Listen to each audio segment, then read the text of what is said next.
ho atsika vahoakan'ny commune kadikely nafiraina nytolo irotsaka be ny tanàna ny tenanay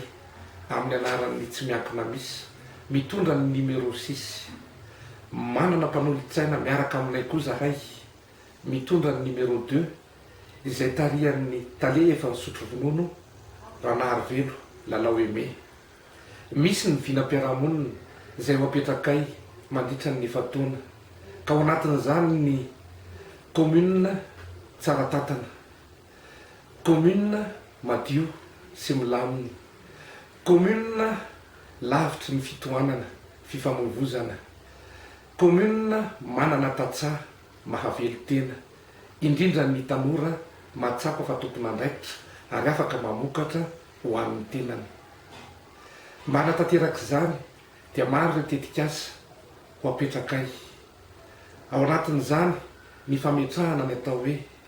bonne gouvernance na fitondrana tsara tatana. Ahafahana mahatateraka an'izany dia mametraka izay ny atao hoe standard de service mba hisin'ny fangarahara-mpitantanana tanteraka.